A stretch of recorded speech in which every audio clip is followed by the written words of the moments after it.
Good morning, everyone. This is Nikachu Merfolk Master, and it's time for day 17 of Coffee and MTG with me. Come here, let's hang out, let's talk some magic. You got questions? I've got answers. Well, hopefully I've got answers for them. Good morning. It's very hard to read Mandarin. I apologize, but good morning or good evening wherever you are in the world. So just getting set up here, and you know what? I am starting to get set up on Twitch. We're not on Twitch yet, but we are moving there eventually. Remember, twitch.tv/Nikachu MTG. And I would say the timeline is we will be moving to Twitch on Monday. So I will spend the rest of this week still streaming on YouTube, but eventually we're going to move to Twitch on Monday, and I think that will give me enough time to what's it called? That will give me enough time to I don't know, practice on Twitch, make sure all the settings are configured properly. You might even see that I am probably, I mean, if you're following me on Twitch right now, you might end up seeing me make some practice streams just to make sure everything is working, all the graphics are working, all the sound is appropriate. So yeah, we got that coming through for by next Monday. That is when I think we are going to have the make the move to Twitch from YouTube. Uh-oh. Okay, there we go. So I'm just getting set up right now. Good morning, Gavin Stewart. Good morning, Mikey. The Cody Hope Lantern. Mark Cabajal. Good morning, Nescafe. Don't forget, I don't start my day unless I've got my Nescafe Gold Dark Roast. I've been talking to Nescafe. Nescafe has gotten back to me on Twitter, and they gave me the special email address to talk to the higher ups to see if I can get some sort of sponsorship. So I've actually been collecting tweets and messages on social media about me encouraging people to drink Nescafe, or I'm going to try this because Nikachu drinks it. I'm going to try it. So yeah, we might actually be we are not sponsored period right now, but like I said on this stream, I'm going to promote Nescafe for this month. And if we aren't actually sponsored by the end of the month, that's it. That's the end. You'll never hear me mention Nescafe ever again. So we actually have some. Mikey just has been. Oh, you're moving off of Mick Cafe, Mikey J. I have nothing against Mick Cafe either. Hey, sometimes. I'll tell you, the strategy with coffee is sometimes you got to move left and right on coffee, because if you grow a tolerance for a certain bean, for a certain type of coffee, you don't get that buzz like you used to. And I drink coffee for the buzz. I want to feel the energy. I want to feel the excitement. So every so often I will, I'll move away from one coffee bean to another. But this is my daily driver, definitely the Nescafe Gold Dark Roast. This is the most important part of all this, the dark roast. There is a difference. My girlfriend and I found out there is a difference. We just grabbed any Nescafe Gold. No, we drink the dark roast. I won't say anything bad about the other brands of Nescafe Gold, but I'm just letting you all know well in advance. What I do drink is the dark roast. So good morning, Lantern. Good morning, Dio Brando, Ben Mason, Chris Yedinak, Lassie. Gavin Stewart, computer is set up. Everything is going great. I'm already producing content on it.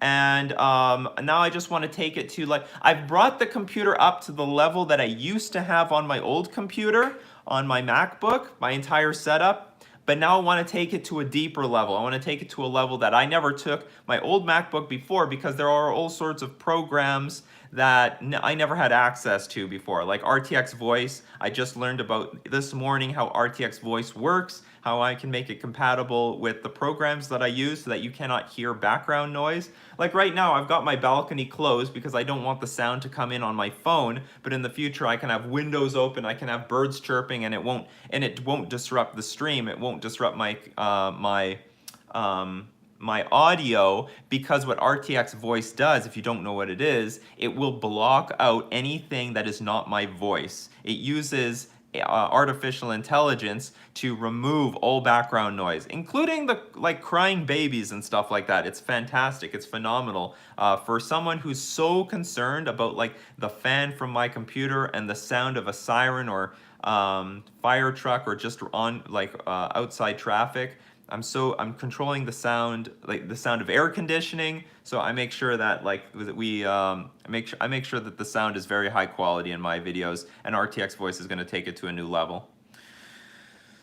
So good morning, good afternoon, Antoine Janku. So yes, Casarino asks, have you ever heard of Ninja Fairies, and if so, what do you think of it? I've like heard a little bit about it, but I've never actually seen a lot of hardcore lists, so I don't have like very good opinions about it. Now remember, if you are new to these morning live streams, I would appreciate it if you start and end your questions with 3 question marks. Start and end with 3 question marks. That makes it easy for me to scroll through the chat so that I can find your questions. A lot of people have comments and people are talking to each other. I want to largely be able to answer as many questions as possible, and that's the easiest way for me to find it. So Lassie asked, did you understand my Narhu Miha deck? So if I understand, so Lassie asked me, there's perhaps some sort of combo between Narhu Miha and some flicker effect. So you play the flicker effect to blink Narhu Miha, and then Narhu Miha, when it comes back, hopefully targets the flickering effect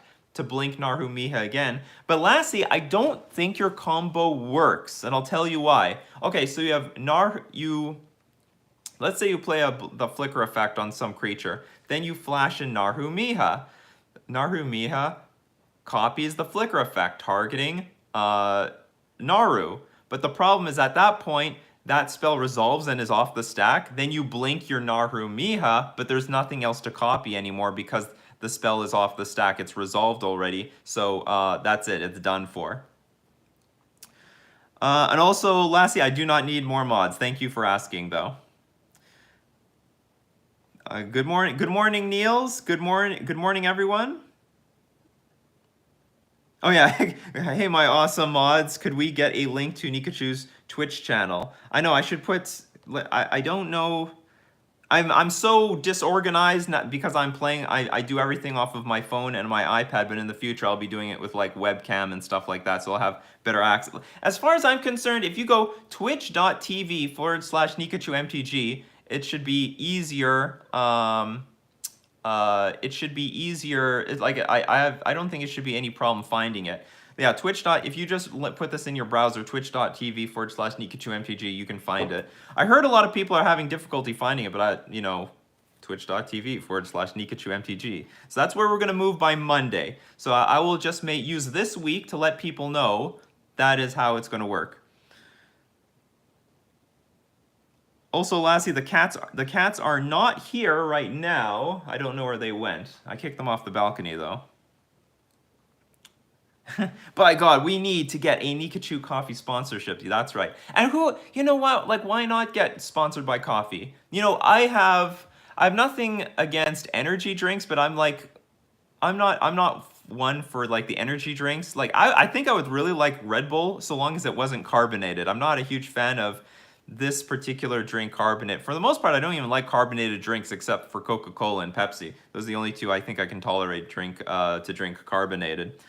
When it comes to other forms of caffeine drivers, it's got to be like some sort of plain liquid gold. Delicious coffee. Delicious coffee. Okay, so Luke Carroll asked, Nikachu, I'm playing a comp with friends this weekend. Someone is playing Blue-Green Merfolk for the first time. Any cheap tips I can give them? Ooh, that is, it's really hard to give like really easy advice. So what I would say is, I want to say inside like blue-green is definitely the one that is the more aggro deck than anything else. But I don't want to be too aggro, if you know what I mean. I hear some sound in the background. Oh, it's just an open window. Okay, just making sure it wasn't like, I can't tell if the sound of like the wind blowing is not the same as like the sound of something burning or something. So what I want to say is like, okay, Simic Merfolk, you should want to be like, you don't want to be too aggro with Merfolk in general, but Simic Merfolk is like the slightly more aggro archetype. I would say, but what I really want to tell someone who's playing Merfolk for the first time is don't play it like an aggro deck. Make sure that you are not. It is like play it like a little bit more like a mid-range deck. If you play Merfolk like an aggro deck, you will usually get yourself killed. If you are tapping out constantly, to play creatures, you might be doing something wrong because you at least have to consider what your opponent is going to do to you. So, like, if they have a removal spell, is there a way you can play around it? If your opponent is, like, that is especially important against Snapcaster Mage decks. You know, if, will I die to Supreme Verdict if I play this third or fourth creature? Or can I just hold up, can I just beat down my opponent with two creatures, and then if they play Supreme Verdict, I can flash in Merfolk Trickster and keep the beats going? Something like that. It's very difficult to give beginner tips to Merfolk. Maybe the best beginner tips I can say is if you're up against a attrition-based deck with a lot of removal, shave some mana sources, like if it's a non-counterspell deck, like a non-control deck, like Jund or something, take out some lands and some ether vials. That's some good beginner tips. Like take out around 3 sources. If you're up against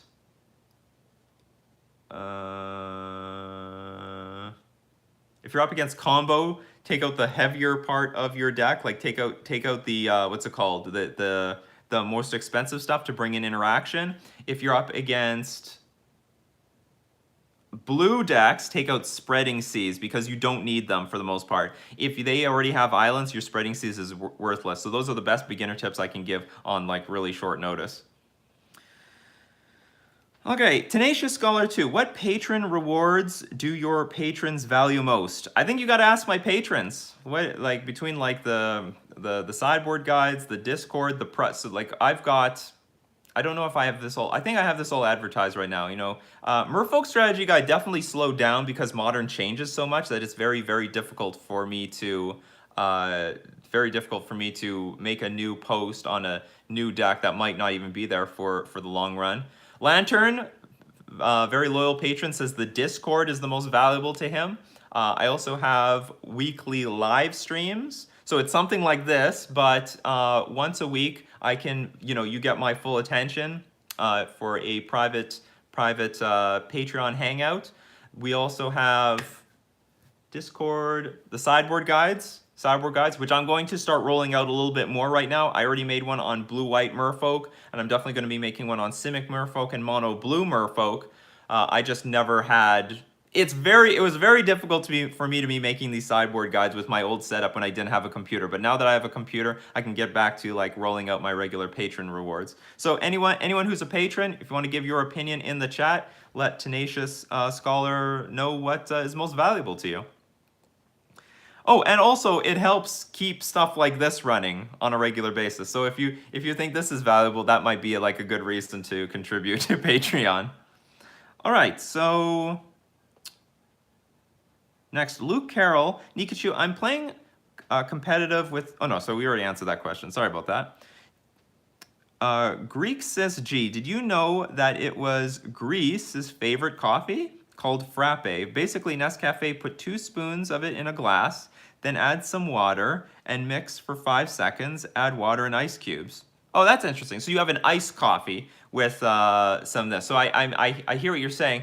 So you put the coffee in, just put enough water that it's like a liquid, and then put the ice cubes in and make sure that it becomes an iced coffee. Yeah, I understand what a frappe is. Neat. That's very interesting. And just let everyone know how I make my coffee, my instant coffee, with Nescafe Gold, because like I didn't have a winning formula until like once I found the winning formula, then this stuff became amazing. I basically, in this size of a cup, I don't know how, it's like a small cup. I put 2 very large heaps of teaspoons into the cup, and then I fill it with water and then add a little bit of milk. And of course you could put sugar in it and stuff like that, but I'm trying to cut back on the needless sugar in my life. You of course could add creamers and whatever like that, but that will give it the kind of richness to the level of like a brewed coffee that you would get from some sort of drip stuff. So it needs to be dark and rich and strong. Nikachu likes his coffee strong, not watered down. Can't have any of that watered down crap. Strong coffee for a strong morning. Awesome. Jonas Moeller asks, Morning Nikachu, how playable would you say Chalice of the Void is without Cavern of Souls? Very, very playable. It's of course better with Cavern of Souls because you now have access to put it on 2 without, screwing yourself over. That's really relevant in the burn matchup because the games can go long, and then if you can slam a Chalice on 2, that just kills the bulk of their deck, like the meat and potatoes of their deck. No more Eidolons, no more Searing Blazes, no more Boros Charm, Searing Blood. So it hurts them really hard if you can get Chalice on 2. But it screws you over too, as well. So if you don't have an Ether Vial out, that annihilates basically almost our entire deck. But if you've got Cavern of Souls, you can easily go like Chalice on 1, Chalice on 2, and basically the burn player can scoop from there.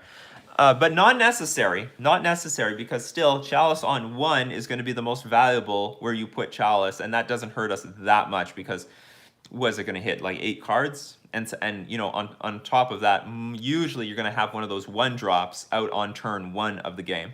Good morning, Josie, or good evening, wherever. Josie's from Europe, good old Norway, where Magnus Carlsen is from.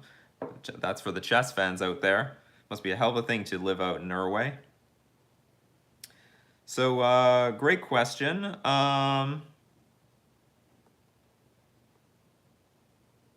Claude Rains asks, in a Modern Horizons 2, what would you like to see printed into Modern? Also, what effect do you think OG Counterspell could have in the Modern meta? I think you basically answered my question. I would like to see regular Counterspell. And what it would do, well, first off, it would wipe out all the crappy counterspells. Like I wouldn't say completely say goodbye to Mana Leak, because some decks that are not super heavy on blue might still want to have access to it. Like, for example, okay, I can't think of an example, but in theory it could still be played.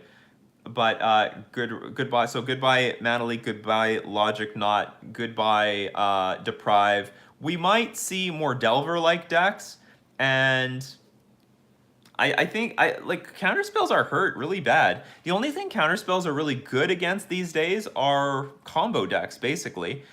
The regular decks are not any average like attrition-based deck or creature-based deck. Counterspells they really suck because they're either too narrow, or they're just too hard to pull off, or they have some condition attached to it. So Counterspell would be like the lightning bolt for blue. Counterspell would be the Swords to Plowshares for white, the Thoughtseize for black. Blue doesn't have its spell. It just doesn't. We don't have it. We've got our blue creature, we've got Snapcaster Mage, just like other decks have Dark Confidant or Stoneforge Mystic or Young Pyromancer or Death Shadow. We've got our creature, but we don't have our spell. We don't have our signature spell, and Counterspell is that spell. And I think Modern is the place for Counterspell. Like it's completely for Counterspell because it sees like no play in Legacy. Basically no play in Legacy. So if it doesn't see any play in Modern and it sees no play in Legacy, I think Counterspell has a home in Modern. And I don't think it would rip any identity away from Legacy, because I don't think Counterspell is getting any better in Legacy, frankly. So I think it has a home in Modern, and I would really like to see that card get printed in Modern. Any other cards I'd like to see get printed in Modern? Probably True Name Nemesis, but I don't think it's going to happen just because a lot of people think that that card is OP for some reason. I think it would be fine in Modern. I think people are exaggerating the power of True Name Nemesis. I mean, we have right now against the companions, we could use True Name Nemesis. Go to hell, Luris. Here's the 3/1 creature that you cannot do shit about, and it's a really slow, clunky card, but it would be very good in this situation where there are these attrition-based decks that are really trying to burn and abuse you on card advantage. That we could use True Name Nemesis right now, and I don't think it would be that bad because there are so many other effects that would just wipe it out anyway. I still can't beat an Ugin with True Name Nemesis, so Tron can still destroy you. I can't attack with True Name Nemesis if you have Ensnaring Bridge out. So I think the format can handle True Name Nemesis as well. But a lot of people want to believe that True Name Nemesis is super OP and no one can beat it. And I don't. I think their fears are grossly overestimated. It's true that blue has a lot right now, so it's hard to say, you know, do we want to give blue more stuff? They already have Uro, they have Teferi, and they have two Teferis, they have Jace the Mind Sculptor, they've got a lot of the Ice Fang Quaddle, so they've got like a lot of stuff, and do you want to give them more tools? But still, I think the format can stomach True Name Nemesis a lot better than they can stomach Uro or any of the other Planeswalkers, basically. Nice question. Lassie, is this the last week I can be on these streams? So I remember your concern about moving to Twitch, but I don't understand why you'd just make a Twitch account. Is it that hard? Or is it like Twitch banned where you are in the world? I don't really understand that. Random date. What about a tea sponsorship? Great question. So, I mean, I have a lot of teas in the afternoon and evening. I start my day with coffee, and then I start moving to teas, either to green tea or some herbal teas. I've not reached out to any of the tea people. Does Nestle have teas? Probably. It's probably something.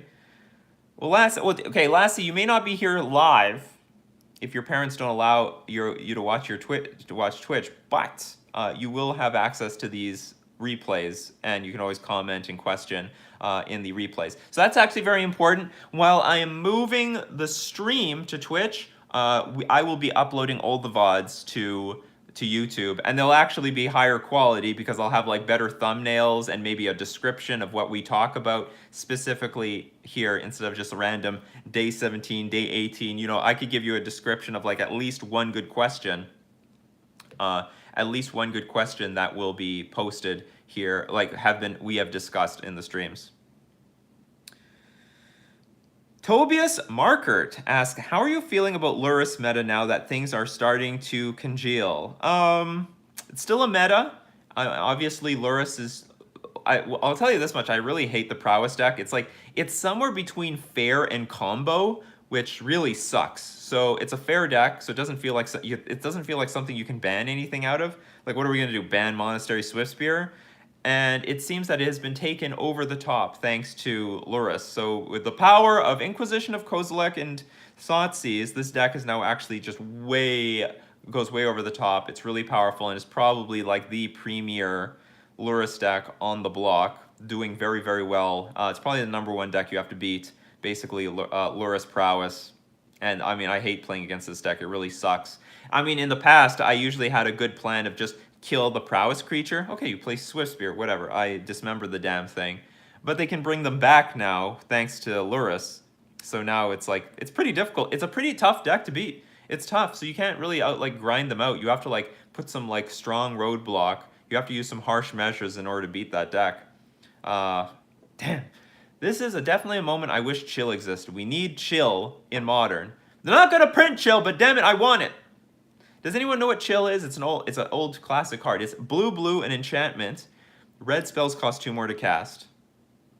Damn, we need that in Modern. We need to extend Modern to 6th edition or something like that. That's what we need. That's what we need, definitely. All right, great. Moving on. Niels Nielsen asks, why do you think Laplacian said that Eldrazi is a bad deck right now? I see it a lot and think it is good right now. You know what? Laplacian might have, especially competitive players like Laplacian, they have a standard that they want to meet. Like, if he was obliterating Modern at a really high rate, getting a 5-0 on a very regular basis on Magic the Gathering Online, grinding it out, and then all of a sudden, his win rate just dropped to a point that he's not satisfied with, he'll be like, you know what, fuck this deck. I want a deck that is going to move back to that former presence, and he found it with Counters Company, Devoted Devastation. So that is what, in my opinion, the deck is still good. The deck is still performing, and maybe when the companions first broke out, maybe Eldrazi wasn't where it was supposed to be. The meta had to figure itself out, and now that it has, Eldrazi has adapted enough to it that still have a presence. So I think the deck is still good. Like I said, people have asked me, what do you think of Eldrazi? I think it's still good. I think Chalice of the Void is still good. It's still well positioned. The creatures are great because they outclass most of the removal in the format. and they're big and they're chunky, I think Eldrazi is still a very good deck to play in today's modern metagame. Monster says, do you remember your first game of Magic? It's like sort of. My very first game when my friends were teaching me, all I remember is they were like shadow creatures and I couldn't block them. You know, they teach me how to block, but I can't block their shadow creatures. So like, all I remember when I was first learning the game of Magic is I don't even remember what deck I was playing. But I do remember that every rule that they taught me was broken by some other rule. And in essence, that's what Magic the Gathering is. If I were to boil down Magic the Gathering, it is a game of rules that are broken by other rules. That is the core, the soul of Magic the Gathering. These are the baseline rules, and now these rules supersede those rules and change things. That is the soul of what makes Magic Magic. It's a game of rules that are broken by other rules. Majesty Blade asks, what's your opinion about smallpox in the current format? Also, good morning. Yes, good morning, Majesty. Maybe smallpox is like really, really good. I mean, that has got to put a hurt on the Lurrus decks really hard. So when you play smallpox, you get rid of the creature in play. You make them sacrifice their land, so now you can't even get to Lurrus. And also they lose a card. So if any deck can abuse smallpox in a really good way today, I think that sounds really good. It sounds really powerful and strong. Not to mention that is still really good against Titan decks. If I remember correctly, Titan decks absolutely hate smallpox because they need all the resources in their hand. They need every land in play and they need every card in their hand to matter.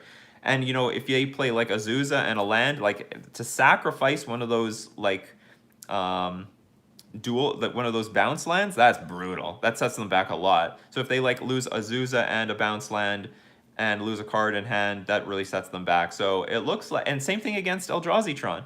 So probably smallpox really well positioned, but it needs the right shell for it. And we know there was that, I don't know if anyone saw it, but there was that rack deck that I played against. Basically, it was like a prowess deck, but it was like the rack that played smallpox and it just obliterated me. So smallpox is probably, I don't know if you're talking about the card or the archetype, but smallpox, the card, looks really well positioned right now.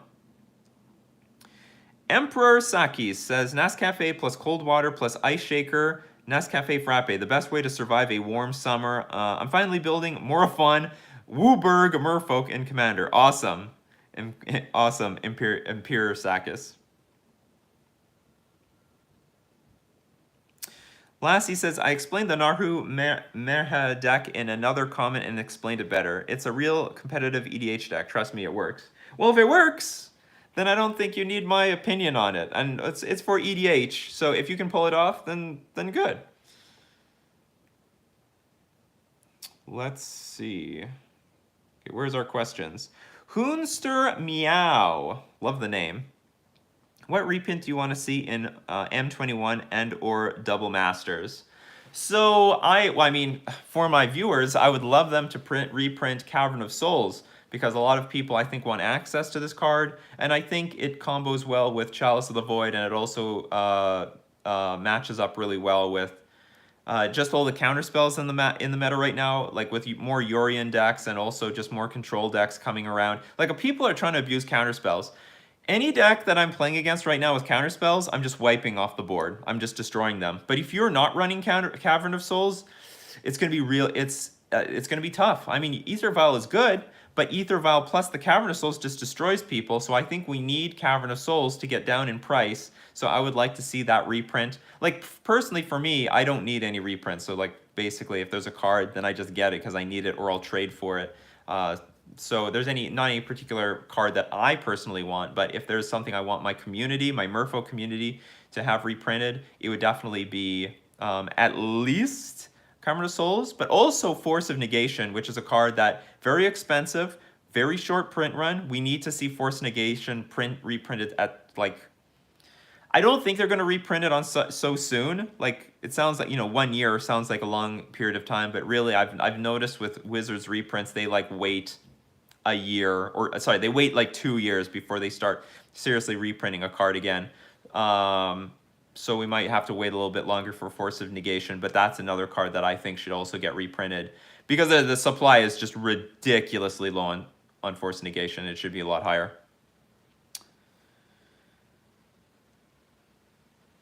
Hesperos Mariposa, do you think Esper Control is playable? I think, okay, so I get these questions a lot, like, does X deck that has no presence in the metagame, can it work? And my answer to that is, in its current form, no. But if you are willing to, either you are willing to create a community out of this deck to make it better, or if there is a strong player that can put in the reps to improve it, then yes. So the difficulty of going Esper is, what do you get out of black, especially in the current metagame, that is better than you get out of green?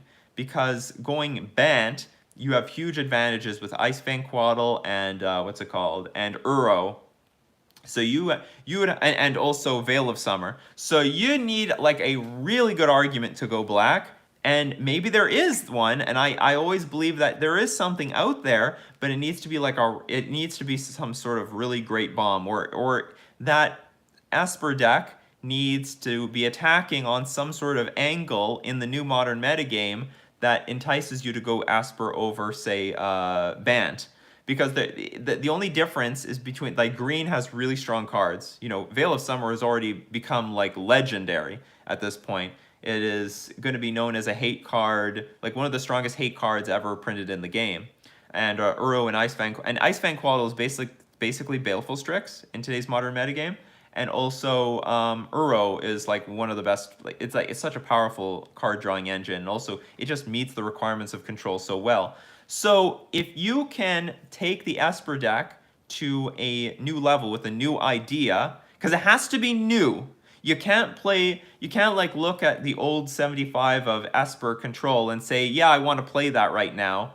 You gotta take it, you gotta change the deck for today's metagame.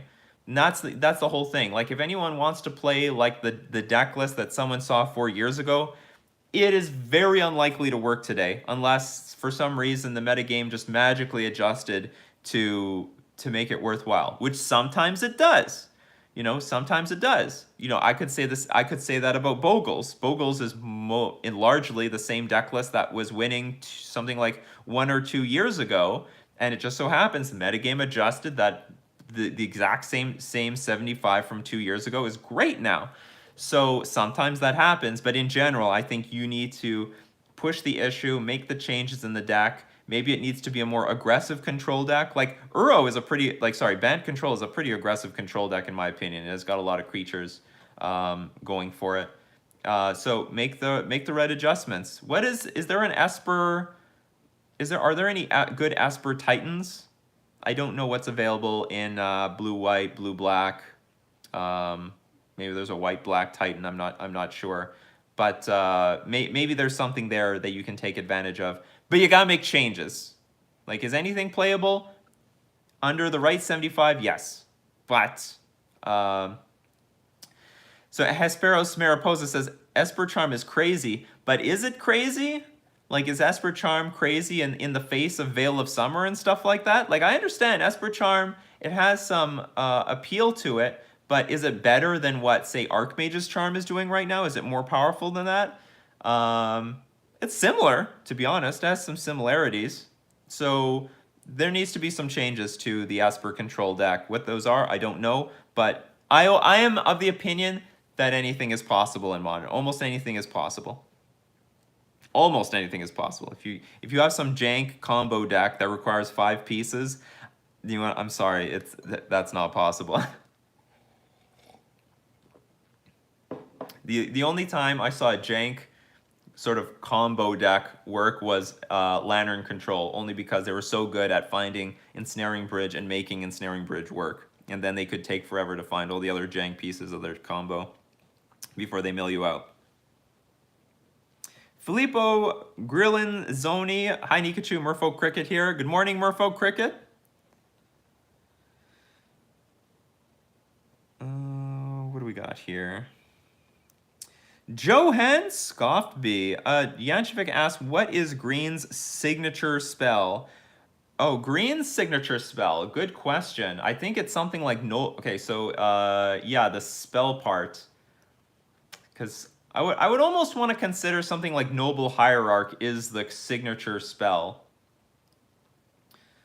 They got I would yeah, I that is a very good question. Their signature spell almost right now seems to be like Veil of Summer, but I want to have something a little bit more proactive instead of reactive. There because there's green usually has signature spells in the form of like creatures. It's like Noble Hierarch, Birds of Paradise.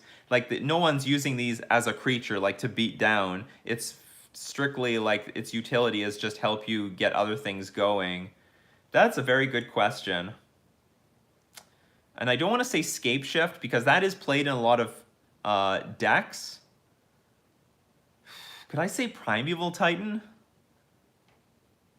Good question. Very, very good question. There's like a lot of signature cards, but we don't have any specifically a spell. Well, Dimitri Brown, Tarmogoyf is like a creature. So I was talking about, all decks have like a signature creature, like Young Pyromancer, Dark Confidant, Stoneforge Mystic, Snapcaster Mage. Tarmogoyf goes in that spot. Yeah, we're talking about modern right now, Hoonster Meow. Yeah, I would say Scape Shift seemed to be like like almost like a signature spell. It's been seen in a lot of decks, but like that's not a universal card. Like I wouldn't say it's like a universal card like Lightning Bolt does. Maybe their signature spell right now is Veil of Summer, and it might be like robbed away from them eventually because Veil of Summer is like it's already seen bans. Oh, that's a good one, Lord Magicus. Collected Company. Collected Company is that's definitely the signature spell of green. Absolutely. That or like Chord of Calling, definitely. Somewhere in that range.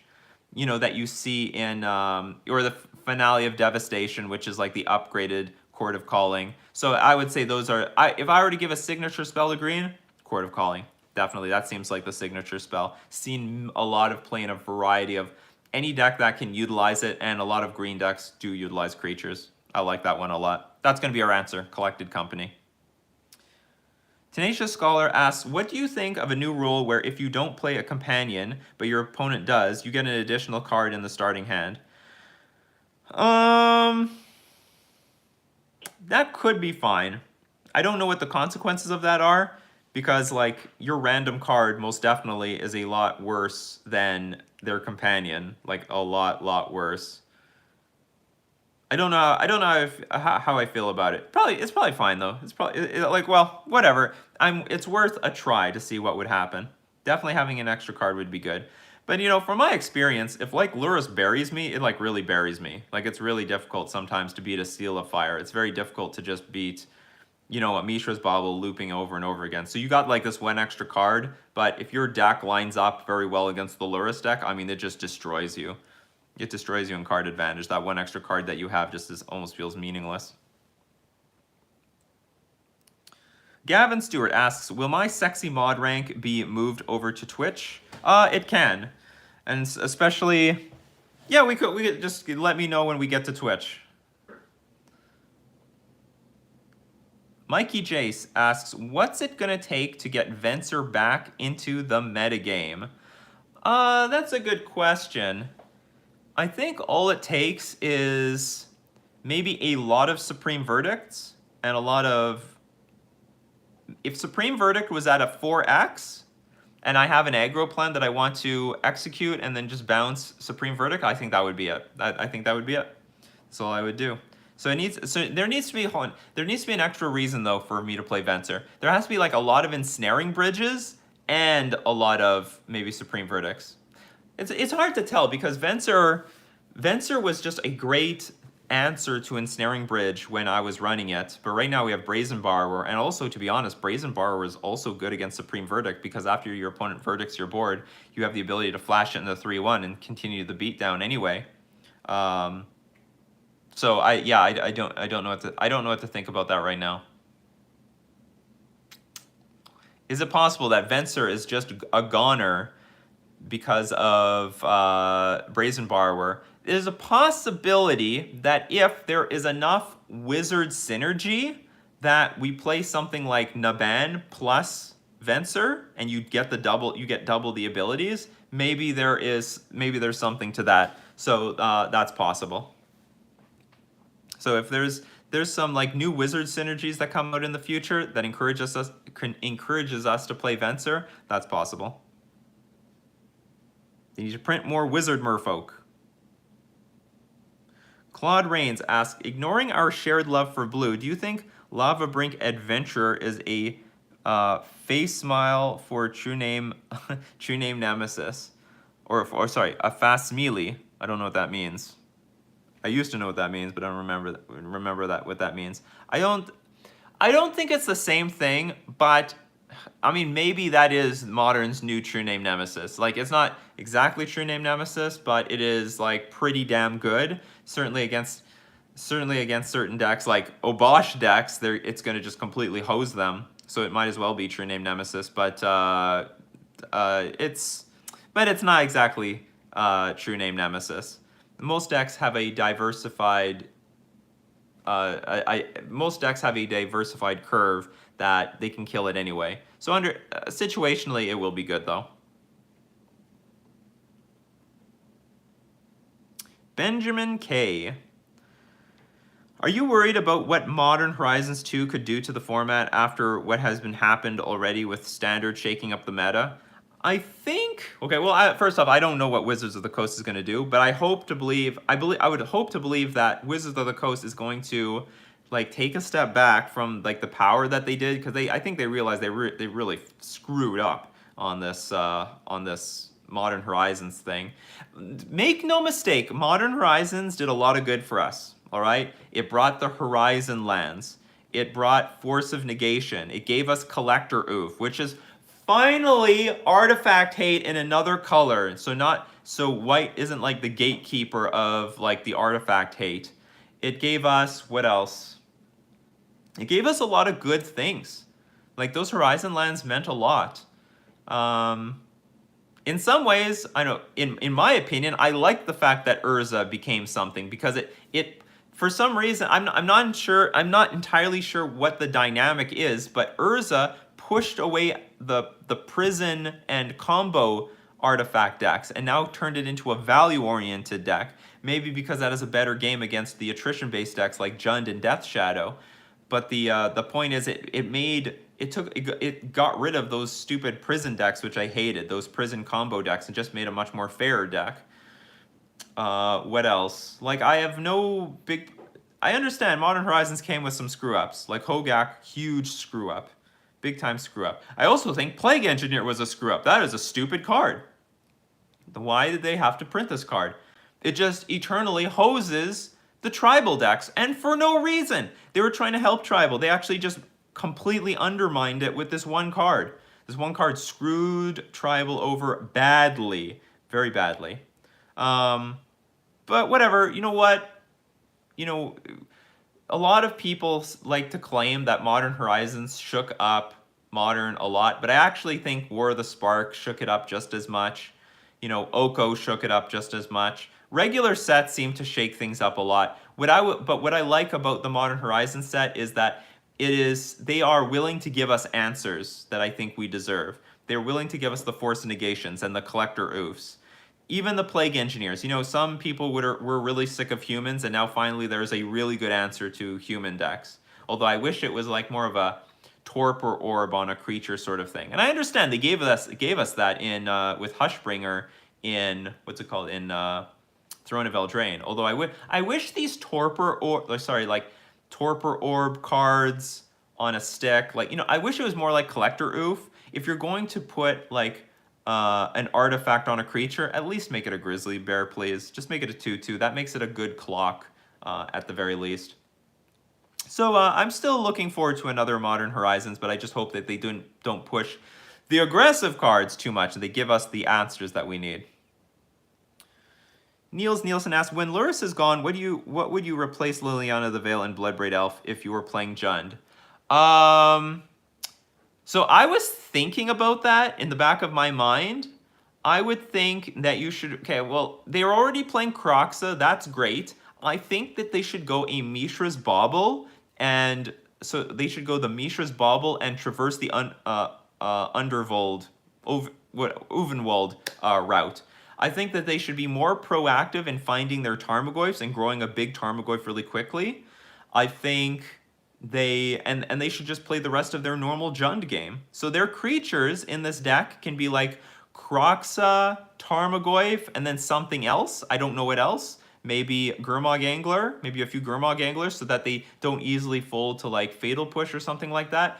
And with both Traverse and what's it called, Mishra's Bauble, they can fill their graveyard so that they can activate these Kroxas very well and put a very large threat onto the board relatively quickly.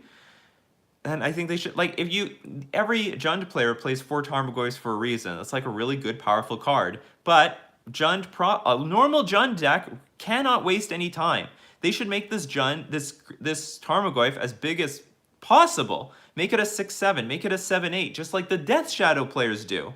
So make a really lethal Tarmogoyf and back it up with your attrition-based removal. Screw off with this Bloodbraid Elf crap and this Liliana the Veil stuff.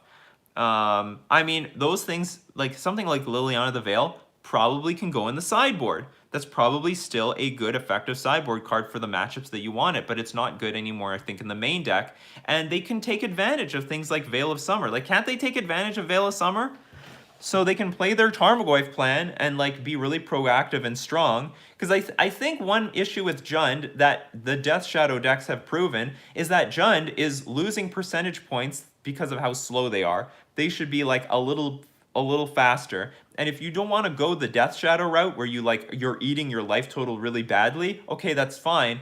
Go more of a Kroxa, aggro Tarmogoyf route. Maybe play Grimflare, or I don't know if Grimflare is the right answer. Maybe play Gurmag Angler. Make use of your graveyard. Oh, I see that's a bit of a non-bow. If you eat up your graveyard, you eat up your Tarmogoyf. But you still have your opponent's graveyard that you can still fill up, and you can leave artifacts in your graveyard. So maybe the right list needs to be found. But like the point is, for sure with like Lurrus in the metagame, like what does the Jund deck look like right now? Like obviously it's different, but probably it's moving it's like a little bit more in the right direction. Maybe Seasoned Pyromancer is the right way to go because it's like a faithless looting that gets a lot of value. That's possible. It's possible, Dwight. But like from my perspective, Death Shadow already solved Jund's problem. Like I said, if you look at 2017, the winning deck list at GP Vancouver, it's a Jund deck with Death Shadow in it. But the rest of the cards are basically the same. They have Traverse the Elvenwold for consistency, and they also have Mishra's Bauble, also for consistency, for deck manipulation, and also to help your Tarmogoyf. This Jund is a Tarmogoyf deck. Double down on your aggro side, what makes your win condition strong, and screw off with this attrition-based side. You need to have a more proactive way to win the game because these attrition-based cards like Liliana the Veil, they're just weak. It's like a 3-mana 1-for-1 because literally all it's going to do, because Liliana the Veil is not card advantage. It's not at all. So unless you have a deck that benefits from your opponent like going down on cards like the Rack, for example, I don't think we should have any sort of I don't think Liliana the Veil is where you want to be. And you need to anyway, I like the idea of being more proactive and also being more consistent with your like creature beatdown plan. Tarmogoyf is still a good creature today. I know it dies to like Fatal Push, but it's still a really powerful creature. Gets out of range of a lot of removal. And if you make that a 6/7 creature because of like Mishra's Bauble and stuff, I mean that's powerful. That's still a very powerful plan. And maybe Kroxa is still also very, very. If Kroxa is still a really good, strong card, then we're moving in the right direction, and that can be your top end. Don't spend 4 mana on Bloodbraid Elf. Spend 4 mana on Kroxa, and Kroxa is like your Liliana the Veil. All right, what the hell do you usually do? You're just trading Liliana 1-for-1. If you Edict, your opponent will attack back and kill it. If you tick Liliana up, you lose a card, your opponent loses a card. Kroxa actually is card advantage. You play Kroxa for 2 mana, your opponent discards a card, and then every single time you get, and then it's super disadvantage if they discard like a land card, because then they're taking 3 life, or if they discard nothing at all. And then for 4 mana, when you escape it, you got that Liliana the Veil effect again, but it's like a 9-power creature because it's a 6/6, and then if you don't discard something useful, you're taking an extra 3 damage. That's what Jund needs. Like, that's what Jund needs. So I think Kroxa is a very good card in that direction. I think it should replace Liliana the Veil. And there's a lot of ways that you can move into a new direction. Like basically that Death Shadow deck in 2017, it's a Jund deck that changed 8 to 12 cards to accommodate Death Shadow, Mishra's Bauble, Traverse the Elvenwald, and the rest of the 75 was the same. The rest of the 75 was the same. So I think there's a lot of new directions Jund can go, but you got to be willing to sacrifice sacred cows that they were holding so dearly to. And I think Lurrus is proving Jund can be something without those sacred cows. Okay, the unbanned Bloodbraid Elf. It doesn't mean you have to play it. It doesn't mean you have to play it. And I know it looks like, Liliana the Veil so damn strong for years. What is it today? Are there any other decks playing Liliana the Veil? No, not really. Not really. So I mean that just goes to show that, a lot has changed in the power level of Liliana.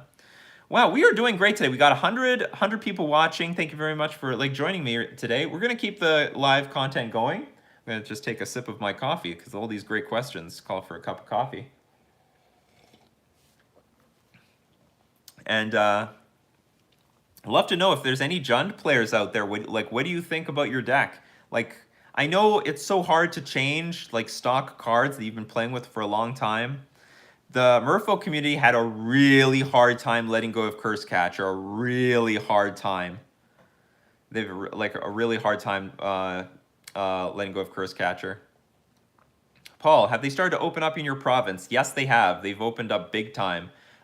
Basically, I think almost everything is back to normal. I don't know if the malls are open, but I'm willing to check because I get my hair cut from my mall, and I'd love to know if I can get my hairdresser to give me a haircut. My God, it's been 2.5 months. This has got to go. I need my scalp to breathe. Tuckstep says, letting go of Curse Catcher is especially hard when there's not really anything at 1 CMC in blue. It is hard, but I mean, you look at M. Hayashi, he's made many decks without any 1-drops. So it's possible. Merfolk is definitely playable without 1-drops, especially if the metagame is slow enough. Yes, Jund has so many good options across all of their CMC, although I think the clunkier cards are not actually worth it anymore. For 3 and 4 mana in Modern right now, it's got to be something backbreakingly strong, backbreak. And I don't think Liliana the Veil is there, and I don't think Bloodbraid Elf is there. I don't know what Jund has access to. Jund has still all the answers. What's strong about Jund is they are still holding all the cards. They've got the best disruption, the best removal, they've got all the best stuff, but they got to be more lean, and they got to double down on their good threats. Screw Scavenging Ooze. I would say Jund should take a page out of the Merfolk deck. We don't dick around with 1-ofs and stuff like that. We double down on what works and what's good for the metagame. So if Jund, for example, is playing 1 Lightning Bolt, then don't play Lightning Bolt, period, because it's not worth it. If they are, I think a good Jund list should have maybe all 4-ofs and 3-ofs. Maybe some 2-ofs pending a legendary card. But they need to double down on the cards that are actually working in the metagame right now. Screw the 1-ofs. If you've got 1 Maelstrom Pulse in the 75, do you know what? You should have no Maelstrom Pulses. Maybe it should be all, all Assassin's Trophies or whatever. So they really need to double down on, and they could in theory play Temur Battle Ridge, right? In theory they could do that. That's something. Or they could play Gore Clan Rampager to just push through damage if that's an issue. I don't know if that's something that they need. I hear Death Shadow needs that stuff. They need a way of breaking through a lot of tokens and stuff like that. They need to attack through creatures, so maybe they could use something like that. I'm not sure. But Jund has all the answers. But I think they've been moving. Some of their answers are wasting space, and I think some of their threats are not threat. They've got the threats, but they're not doubling down on them. I think that deck should play Traverse to either for mana consistency or also to find their best creatures. Find their best creatures. I do believe Thoughtseize and Tarmogoyf still good today.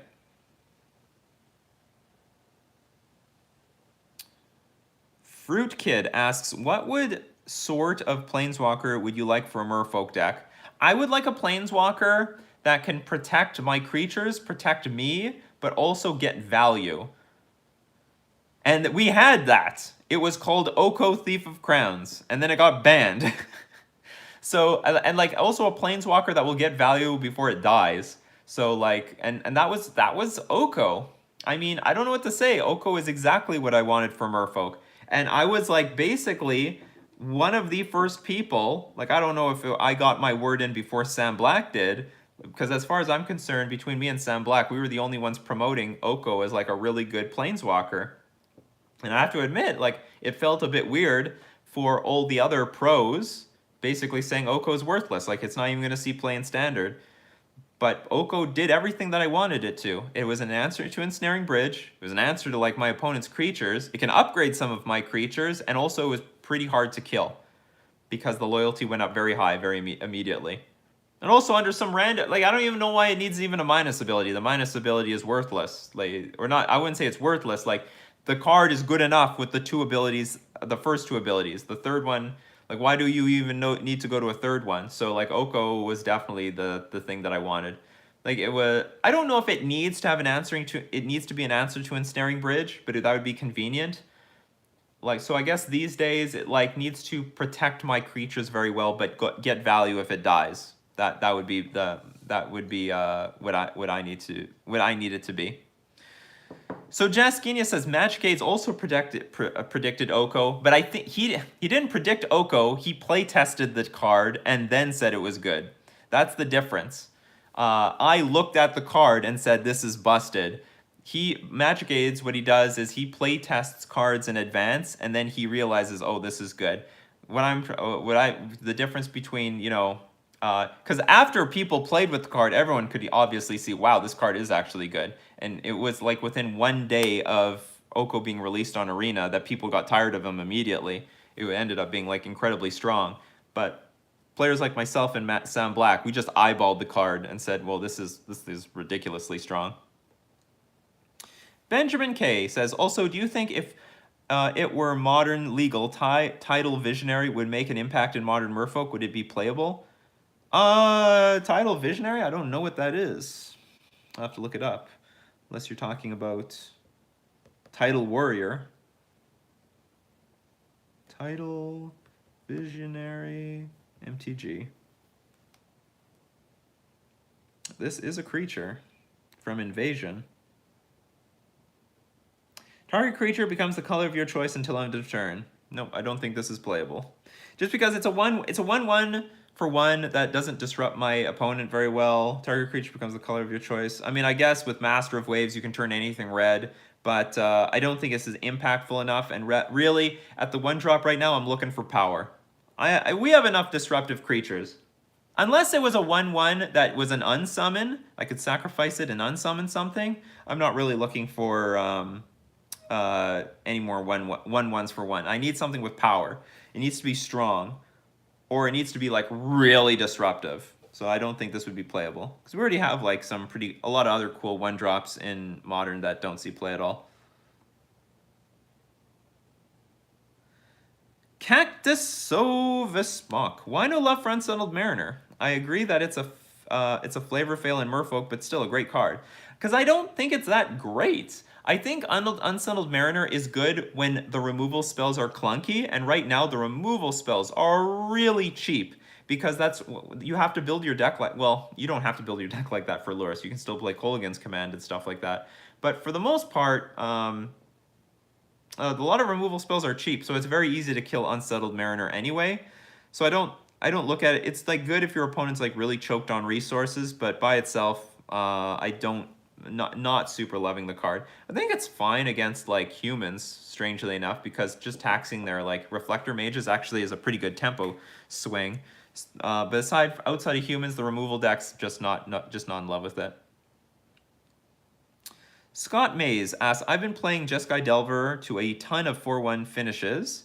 I think it's because of Sprite Dragon. Do you think Sprite Dragon opens up some new old strategies? Absolutely. I think Sprite Dragon is a super powerful card. I don't know if Modern has seen like the power of Sprite Dragon yet. like the full potential. So if anyone doesn't know what Sprite Dragon is, it's a blue-red flying 1/1 dragon fairy, but it is permanent prowess.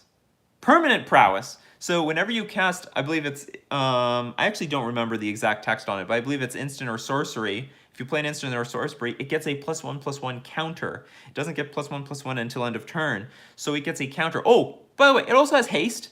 So you get to smack in for 1 immediately. Oh, it's non-creature. Okay, so Tuxdev says it's a non-creature spell. Why don't they just put prowess on it then? Oh, I guess they can't put prowess because that prowess specifically means it doesn't get the it's like a non-counter sort of thing.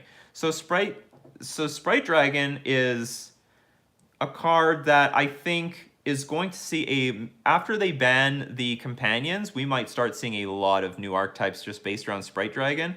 Like maybe more like Delver prowess like decks, Swift Spear, Sprite Dragon, maybe Delver or something like that. Maybe Goblin Guide as well, like blue-red prowess aggro like decks. Maybe not Goblin Guide.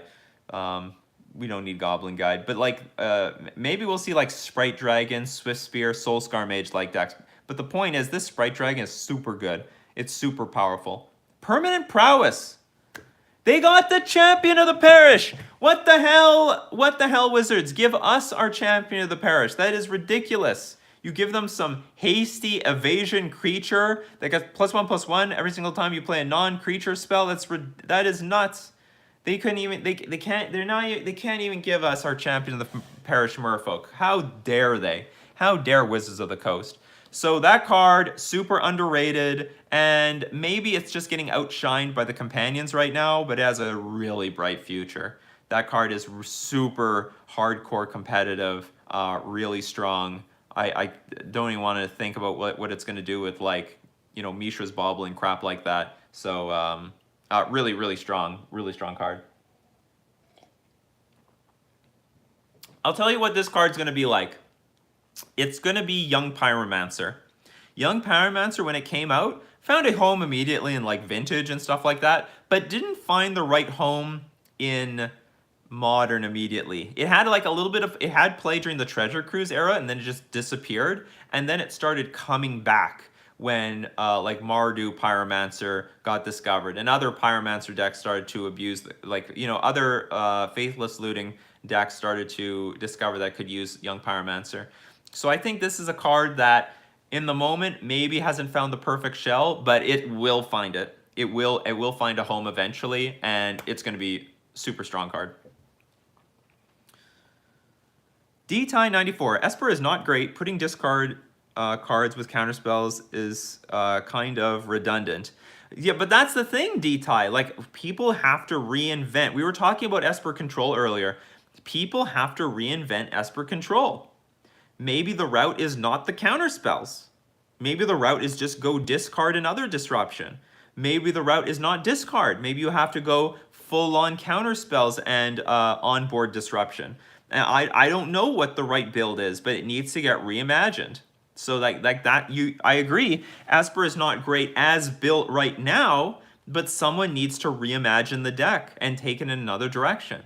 I imagine like the Esper players should just be happy to play Esper, not the fact that they're playing like a quasi discard counterspell deck. It's just a deck that has to be reimagined.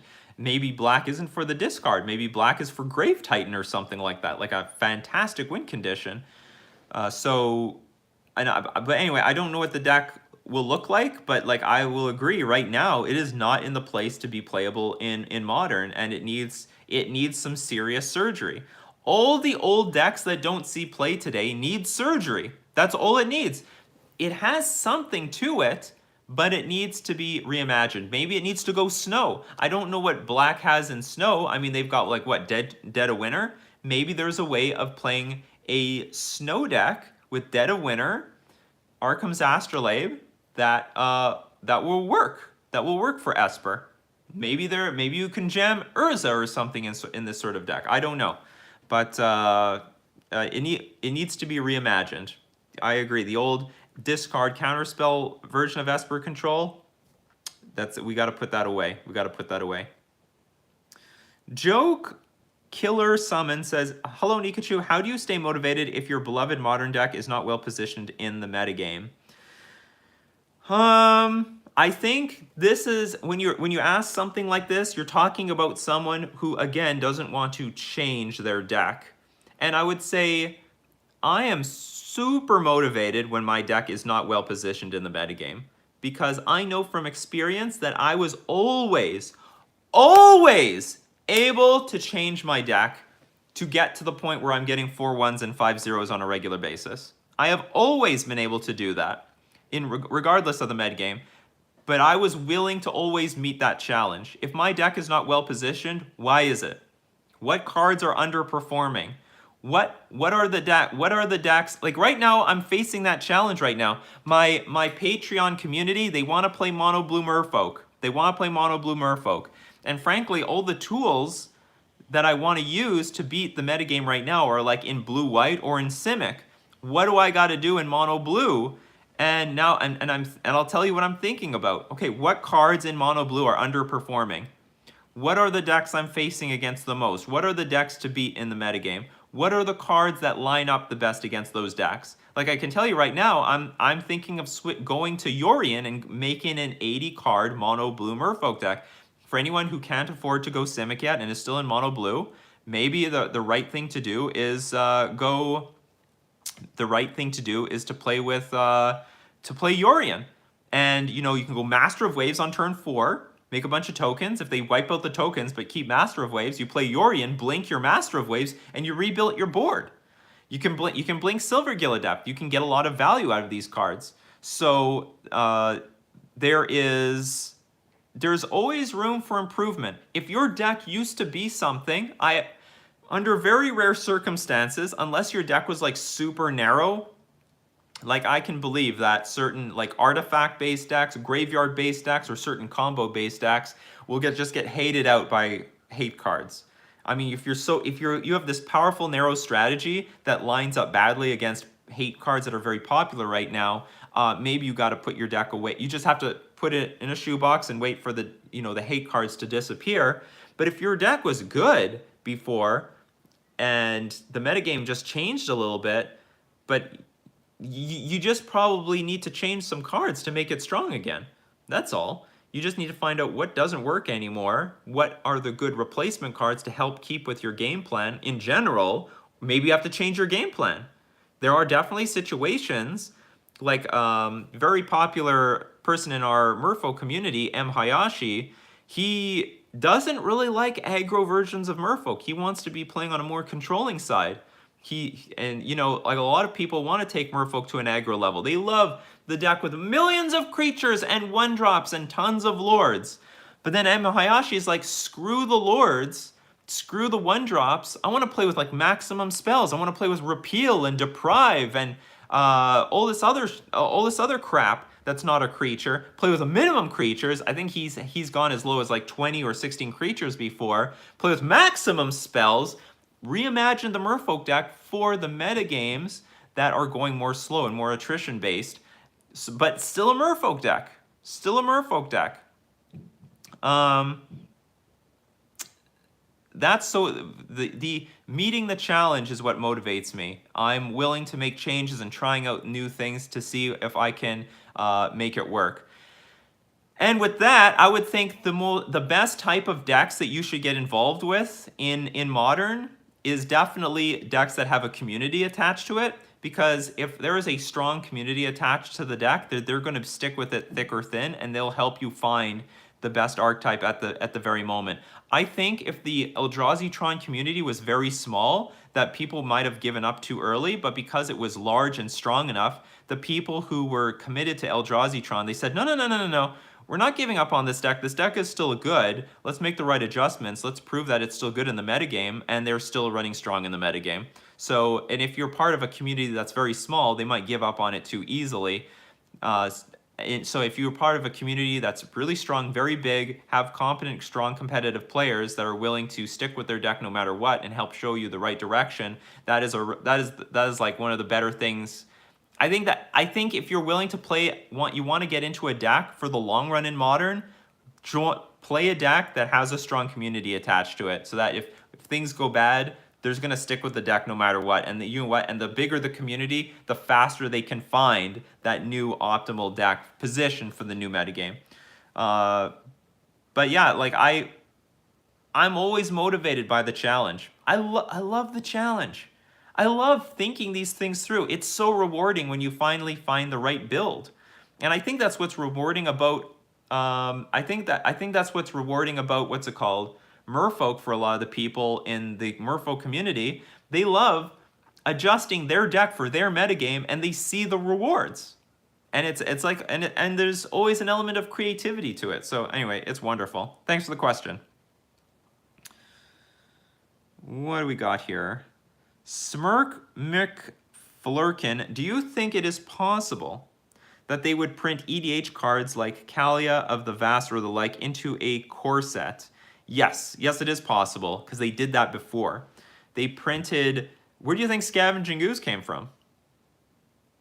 Well, I don't know yet. Like, Scavenging Ooze was originally a commander card, and it was very expensive at the time when it first came out. But then they started reprinting it into standard sets, and now it's like, you know, it's basically, I wouldn't say it's a bulk rare, but it's not very expensive. But yeah, it's possible. It's absolutely possible that they can print EDH cards or basically print commander cards into a standard set. I don't know about the exact card that you're talking about. Like, is it like a specific like commander mechanic card? That they might not print, but I'm not. But they have printed cards directly into commander into standard eventually. Hunster Meow, what do you think about the Double Masters pricing? Somebody asked this question without the triple question marks, but I would like to hear your answer as well. I know people don't like to hear this, but like this is how Wizards is making money off of the format. And also this is why Wizards is going to support Modern for eternity, because they can make money off of it. This is why Legacy is now in the situation that it is, that they are now going to have to form their own communities and support themselves. They're going to have to organize their own events. In exchange for Wizards supporting Modern, making Modern Pro Tours, making Modern events, making Modern Opens, keeping up with Modern Magic Fests, they're going to gouge for money. They're going to keep the cards expensive, and the price of this stuff is going to be expensive. The reason Modern exists is because Wizards can profit off of it, whereas Legacy, they couldn't. So, I know people who are on a budget, they want to get into Modern. They want it to be more accessible. It's just going to be hard to do, because if they make it too accessible for people, they don't really cash in on this, and they need to cash in. So I understand, like, you know, you get double the rares, but for double the price, that's just how it is. From my perspective, like, you need, one way or another, you got to save up for like a Modern deck. Be happy with this. There's a lot of people who are completely priced out of Legacy or even Vintage because the reserve list cards just reach a point where it's impossible to buy in.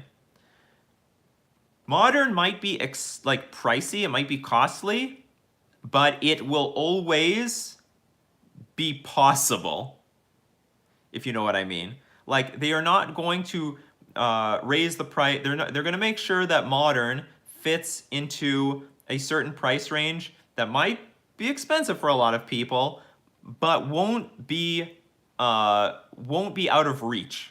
So you can eventually one day trade into a Modern deck. You can, and it will be supported.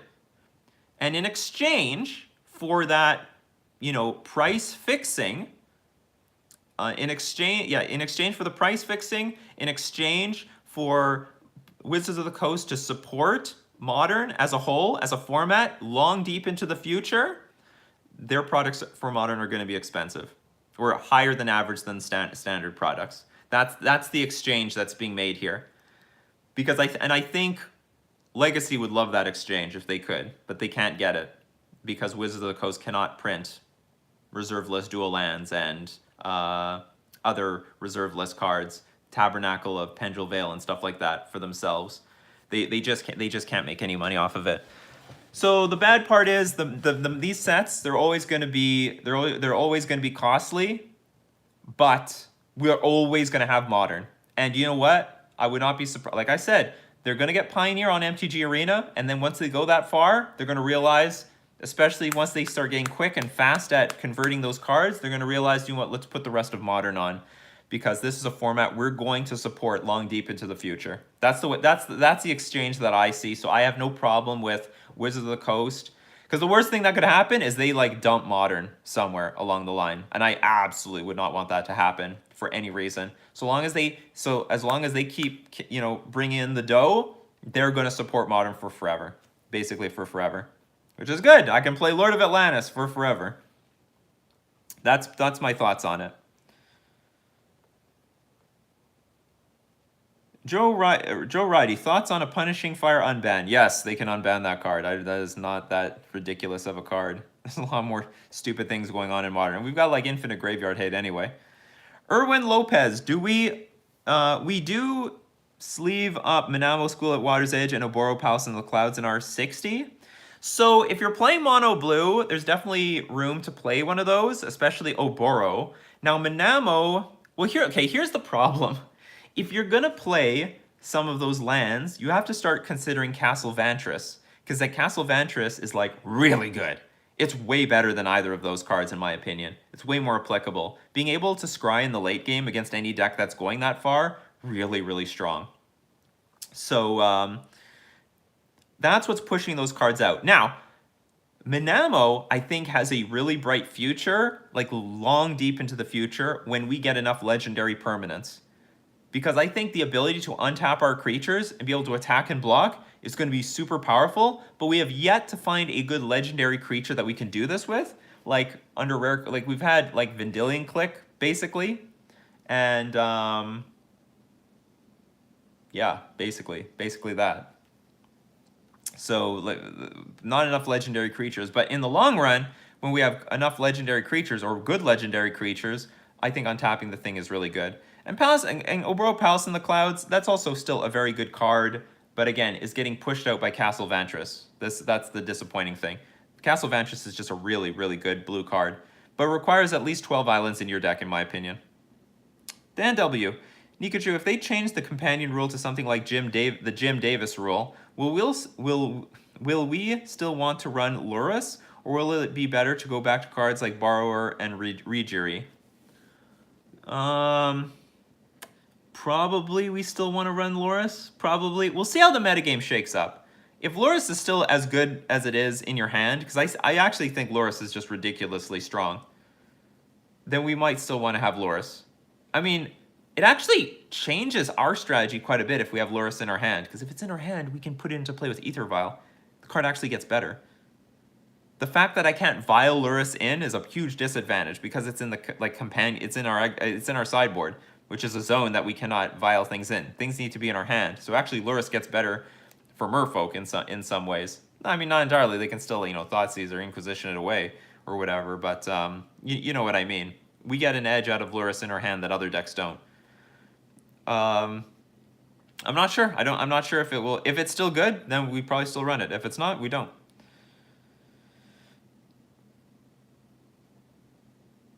Where are we? Stefan Muller, which cards do you think is overdue to get unbanned? Ooh. The artifact lands. I'm telling you, people, these artifact lands will do nothing. They will do absolutely nothing to the metagame. Artifact lands won't do anything. They will literally do nothing. The only deck I think that can abuse artifact lands is like Krar Clan Ironworks. That's it. And that thing's banned too. But like aside from that, the artifact lands aren't going to do dink.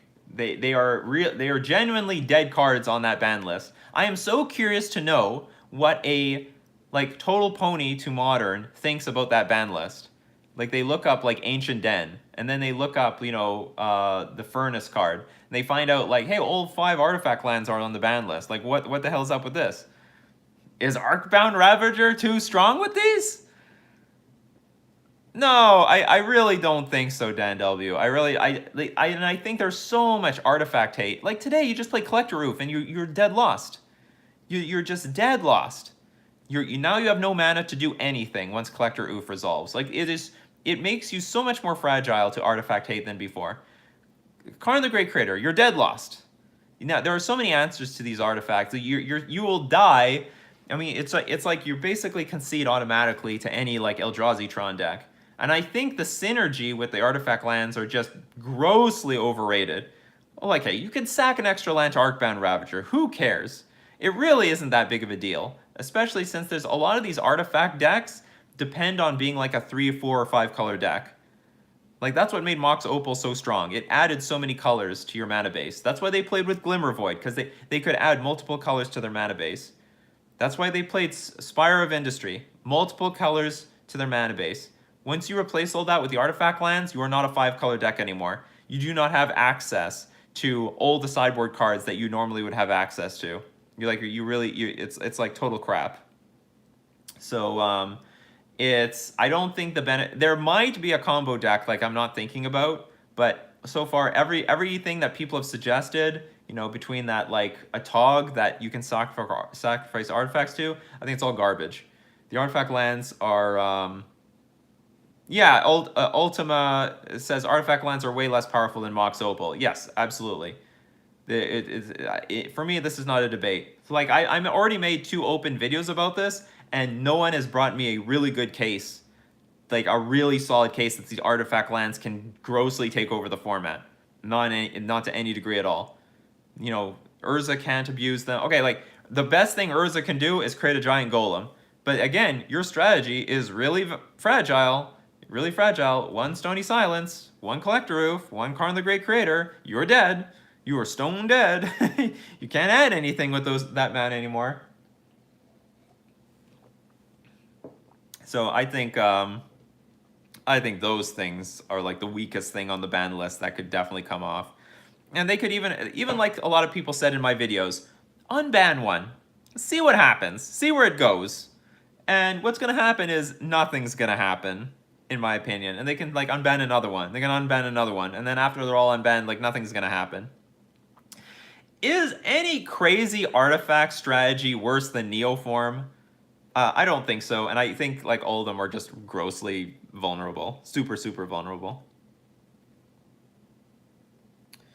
Dan W asks, is turn 3 Teferi the strongest blue X planeswalker? And if so, in a world where Lurrus is banned, why shouldn't we play it? So Teferi is not, like, turn 3 Teferi, in my opinion, is not the strongest planeswalker ever.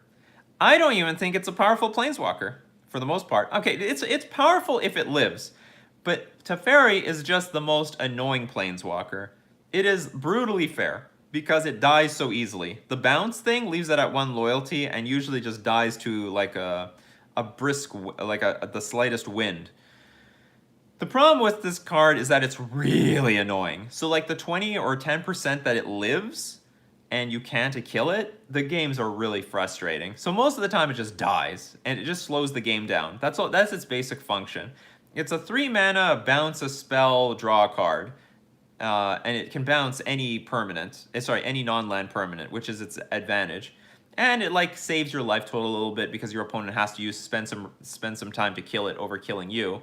But for the most part, it's not strong. Like, it's really hard to defend. Like, I have playtested with Teferi before, and it's decent. It's decent in Merfolk. It's pretty good. I've playtested with it. It's good. But it's impossible to defend. It's really weak. It's terrible. I think the strongest planeswalker ever was Oko, but if I were to give the strongest blue-eyed X one, it's Teferi, Hero of Dominaria, because that planeswalker is 3 mana, and it draws cards, and it adds more mana. Like, every turn you draw a card, you get 2 extra mana. Were you kidding me? Like, that is really strong. Teferi, Hero of Dominaria, in my opinion, outshined Jace the Mind Sculptor. It wasn't Jace the Mind Sculptor that put blue-white control over the top and made it a serious contender in Modern. It was Teferi, Hero of Dominaria. That was the planeswalker that changed everything. That's like Teferi, Jace the Mind Sculptor. If my opponent untaps with Jace the Mind Sculptor, it's bad. But if I can kill it the very next turn, that's okay. But Teferi, Hero of Dominaria, it just keeps going up on loyalty every turn. They get more mana, they get more resources, and now I'm really screwed. And that Jace's ultimate is hard to get to. But Teferi's is not. And when they get there, you just start losing all your stuff. Teferi's ultimate, if you don't know, is like if you draw a card, you exile a permanent. That is ridiculous. So I think Hero of Dominaria is stronger than Teferi Time Raveler. Teferi Time Raveler is just going to go down in history as the most goddamn annoying planeswalker of all time. It's super annoying. It does have a powerful effect, but it's so vulnerable. It really is it's so weak. Almost everything kills a Teferi. I guess in the mirror match, it's probably the most frustrating because they don't have as many ways to attack a Teferi. Like, best thing you could do is like flash and Snapcaster Mage in response to it being cast, but unfortunately they will still bounce your Snapcaster Mage, and you will definitely untap with a Teferi. Yeah, so like it's brutal in the control mirror. But I don't actually think just the fact that it's so vulnerable is what makes it like preventing it from ever getting banned, basically. But hey, maybe we should adjust the ban list to include annoying cards. I don't want to see Teferi Time Raveler. I don't want to see Walking Ballista. I don't want to see Plague Engineer. These are all annoying cards. Okay, 3 more questions. This was a great day today. We had a great conversation. Great. I hope you're enjoying your coffee. I'm enjoying my coffee. Where are we at here? All right, Josie Girl says, what is your analysis of C-Dash or Octopus? At the moment, it's unplayable because like the Lurrus metagame is destroying it. I mean, it's weak to Seal of Fire, which is one of the main removal spells, so it's just completely unplayable right now. I would love to play it in Pioneer. I would love to see what C-Dash or Octopus can do for us in the in the Lurrus in the Pioneer Lurrus metagame. But for Modern right now, it is straight up unplayable. Ben Guy Doris, do you think there are certain metas, deck adjustments you don't enjoy playing as much? For example, I prefer playing Spirits in an aggressive metagame, and that's hard to do on grindy metagames. I hate playing against. I hate playing in a metagame that's like super combo heavy, and the combo decks don't have anything to do with each other. And that's important because as a Merfolk player, I have all the disruption for every single deck in Modern. But if the combo decks are fighting on different, there's an axis here, there's an axis here, and an axis here, but they have no overlap with each other, that's very difficult to beat. And it's very frustrating trying to beat combo decks like that. So let's say there's like Neoform, where you want like hard counters, you want Grafdigger's Cage, you want stuff like that. That is one metagame. Then you get like, say, Amulet Titan, which requires like Damping Sphere. Counterspells are not good. Grafdigger's Cage is useless. So you want things like Damping Sphere, you want Ashiok. Those 2 metagames don't overlap. Then there's like Counters Company, which is creature oriented, so you need creature removal. There's like a little bit of overlap because you can use like Grafdigger's Cage to prevent them from like using Collected Company of Quarter Calling, but they usually go down on those cards post board, and they're usually just on this creature centric value plan, and they can still use Eldrim's Call, and they need counters, and like they have that tutor, instant search your deck for a creature. But the point is like removal is very important, but removal is very bad in these other 2. Like that's the problem I have if there are these combo decks that fight on very different axes and they're all very well positioned. And then I wouldn't call Lantern Control a combo deck, but then there's a combo deck where I have to deal with a permanent that's on the battlefield in order for me to win the game. And so that like that's not a metagame I like playing against because it's very hard to interact with the opponent and you feel helpless, and the decks are fast and there's like no play to it because they're just ignoring me for the most part, like Neoform, Amulet Titan, Counters Company, like Lantern Control, or like KCI, for example. They're all ignoring me, but if they're all playing in a different direction, then my interaction's not good. I don't like playing those metagames. That's what I don't like. Diverse combo metagames. Cody Vizgear says, do you think Surgical is well positioned in today's metagame? Because there are so many things that you have to deal with. I'm not a huge fan of. I'm not a huge fan of what's it called, of surgical extraction. So you like, let's say you surgical extract Mishra's Bauble. Well, now they're just going to keep bringing back Seal of Fire, for example. So you have to deal with like basically the entire range of stuff that's going into the graveyard. Like that's my impression. I don't know. Maybe there is something to it. Like there are certain threats. Like, you know, I was totally willing to play something like, what's it called, surgical extraction for the Dredge, Krark Clan Ironworks, and Is It Phoenix metagame, because there are certain cards I really want to get rid of, but right now there's just a sprinkle of everything. So like Dan W says, you know, surgical Uro. Okay, you can surgical Uro, but they just drew a card off of it, so you're down on a card while you do this.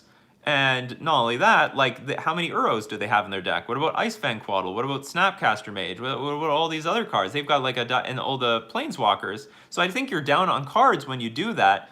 I think a better way of fighting Uro is playing with Relic of Progenitus, because all they do is, if you just let them play 3 mana, draw a card, gain 3 life, they just cycled. That's all that the card did.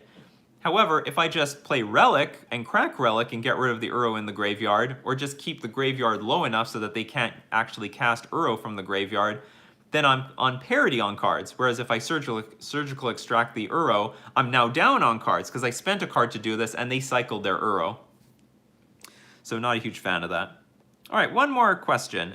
Ace Shaman, Nikachu, do you think Double Masters will bring prices for singles down in any significant way, or will the price of packs, limit of packs number of packs cracked? I think, yes, the prices will go down. You'll get like, I don't know, 20 to 30% discount on cards. Like the prices always go down. The prices will just not collapse to nothing. You know, it won't be like the fetch lands when the fetch lands got reprinted in Khans of Tarkir.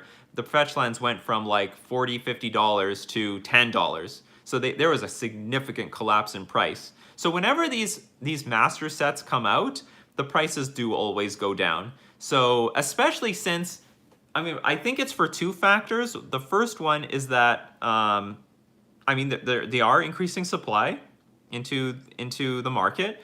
And also people get concerned about the master sets getting reprinted. And then they're like, oh my god, this card is getting reprinted. Well, now I got to sell some of these cards while the price is still high, because they're going to dip by like 20, 25, 30%. And that enters more supply into the market. So these reprint sets do decrease the value of the price of the cards.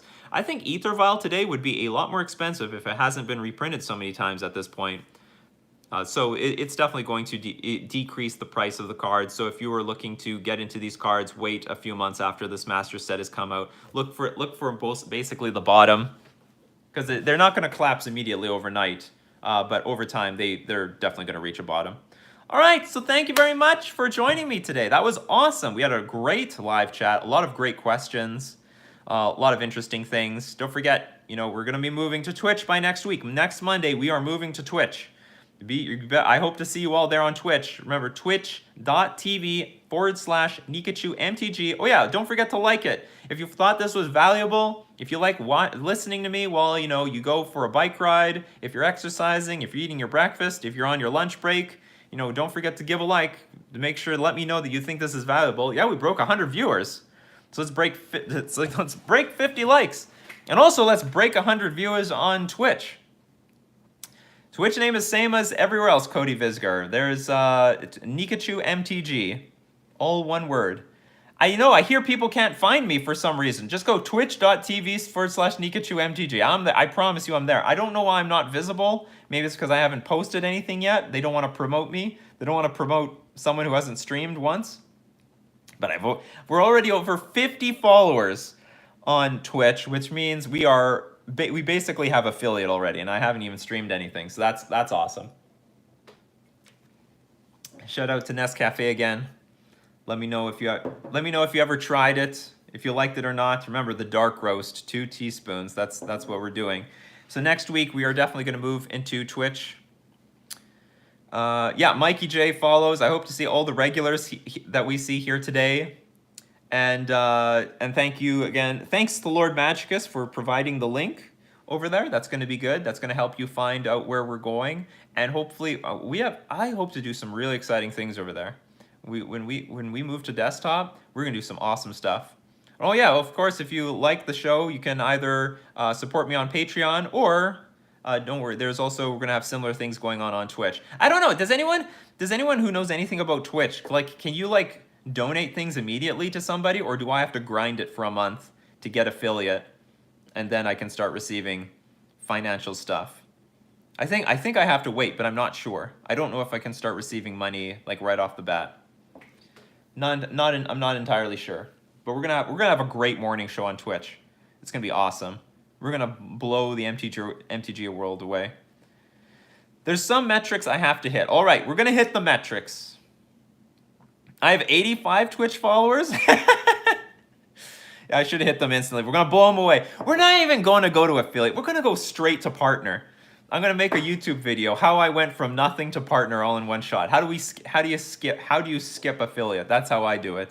That's how we're gonna do it. We're gonna do it one coffee at a time, one day at a time, and the morning show will definitely continue. And I'm pretty sure we can, in a very stable way. No, Gavin Stewart, Twitch live stream will not be for tomorrow. It will be by next week, Monday. We're going to do it on Monday. Monday is going to be the day that we're going to start. I'm going to advertise that we're moving to Twitch every single day. And during that time, I can also feel out how to make Twitch work. Make sure that the live stream is going to work. You might get a notification that I'm going live on Twitch, only because I need to practice the stream. I want to make sure like the audio is synchronized properly with video, that everything works smoothly, everything looks great. Nick Barth, I want to move people to Twitch, basically. So I don't know what the advantages are. Like Nick Barth, that is a possibility that maybe I could stream both. Maybe in some world you can do both. I've seen a lot of big influencers, YouTubers stream both. Apparently, if you want to go on partner, though, eventually you have to go exclusively on Twitch. I don't think there's a rule against it. It's just that Twitch doesn't like to share their streamers. Because I know there's a lot of I know there's a lot of big influencers that are streaming to multiple platforms at once.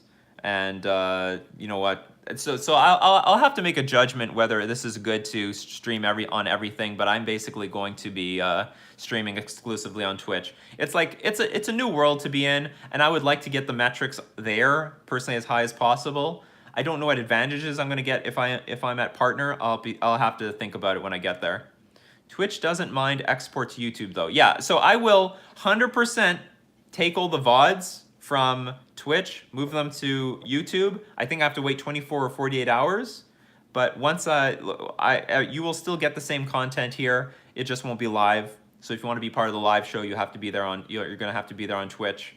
And hopefully that's going to work out. That's going to be awesome. It's fun and exciting for me because it's going to be something very new. Twitch is definitely something I've been putting away for years because I never wanted to put the daily effort into it. But now that I've been putting the daily effort into this, it's not so bad. It's not so bad. It's going to be good. It's all going to work out. It's all going to be fine. And apparently I have to stream like, I don't know. There's like something I have to like stream for like 3 hours a day or something. 3 hours a day, 3 times a week. I don't know. I calculated something for like 4 weeks. We're going to hit the metrics, people. We're going to get there. Yes, so Lord Magicus mentioned I should get Streamlabs set up 100%, especially since it uses RTX voice, and that's something new that I never got to use in the past that I'm going to use now, going into the very short future. So that's going to be very exciting to use as well. So anyway, thank you very much for joining me today. This was great. Thank you for all the questions and comments and joining us and having fun in the morning. I hope that was great for all of you. It's just as good. It was great for me. So anyway, this has been Nikachu, Merfolk Master, and I'll see you tomorrow for another good cup of coffee. Talk to you later.